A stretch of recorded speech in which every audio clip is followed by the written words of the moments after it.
चमकपुर गांव में गोपाल नाम का एक लड़का रहता था। उसकी सौतेली माँ और बाप ने उसे घर से निकाल दिया था। उसकी सौतेली माँ ने सब कुछ अपने और अपने बच्चों के नाम पे कर रखा था और गोपाल को हिस्से के नाम पे 3 गायें दे रखी थी। गोपाल पढ़ा लिखा तो बहुत था, पर नौकरी ना मिलने के कारण उसने सोच लिया था कि वो अब उन तीनों गायें की खूब देख रेख करके उनसे जो दूध मिलेगा उसे बेच के अपना कारोबार चलाएगा। अब मैं बिल्कुल अकेला हो गया हूँ। गौ माता, तुम तीनों के अलावा मेरा अब कोई भी नहीं है। बस मेरा घर चलाने के लिए तुम तीनों को मेरी मदद करनी होगी। तीनों गायें बहुत ही हट्टी कट्टी और जवान थीं और रिश्ते में भी एक दूसरे की बहनें लगती थीं। चंपा, चमेली और मैना। मैना सबसे बड़ी और समझदार गाय थी।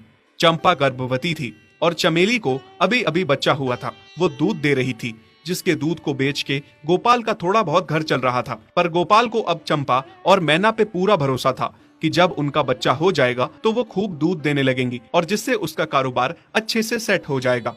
देखा चमेली बहन, हमारे मालिक को कितनी उम्मीदें हैं हम तीनों से।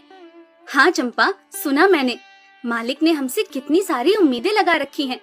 और उम्मीद रखे भी क्यों ना, कितना समय खर्च करते हैं मालिक हम पे और कितनी सेवा करते हैं हमारी, कितना खिलाते पिलाते हैं हमें। और फिर हम मालिक की उम्मीदों पे खरा ना उतरेंगी तो धिक्कार है हमारी जिंदगी पर। सही कह रही हो बहन तुम। चलो हम तो मालिक के लिए कुछ ना कुछ कर ही लेंगे। तुमने बच्चा दे दिया है, दूध भी दे रही हो, मैं भी गर्भवती हूँ। थोड़े दिनों में मैं भी बच्चे को जन्म दे दूंगी, फिर दूध भी देने लगूंगी। लेकिन इस मैना दीदी को देखो, हम दोनों से बड़ी हैं, एक बार भी बच्चा ना दे पाई आज तक। क्या इसका फर्ज नहीं बनता मालिक के लिए कुछ? ये तो बड़ी हैं, हमसे ज्यादा इसको मालिक के लिए करना चाहिए था, लेकिन हम छोटी होकर इतना सोच रहे हैं। तुम दोनों ऐसा क्यों कह रही हो? क्या गलत कह रहे हैं हम? सही तो कह रहे हैं।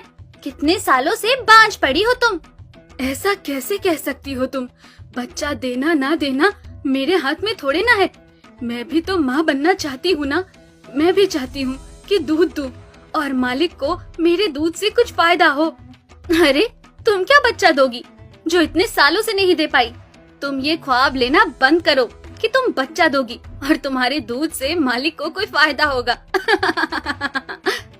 दोनों छोटी बहनें बड़ी बहन मैना की बेबसी का मजाक उड़ाती हैं और उस पे हंसती हैं। इस बात से मैना बहुत दुखी होती है और रोती है कि उसी की बहनें उसको दिलासा देने की बजाय उसे ताने मार रही हैं, उसका मजाक उड़ा रही हैं। फिर एक दिन गोपाल का पड़ोसी उससे कहता है, अरे गोपाल, तुम्हारी 2 गायें तो ठीक है, एक गाय का क्या है? उससे तुम्हें कोई फायदा नहीं है, बेच क्यों नहीं देते उसे? अरे नहीं नहीं भाई साहब, बेचना क्यों उसे? अभी बच्चा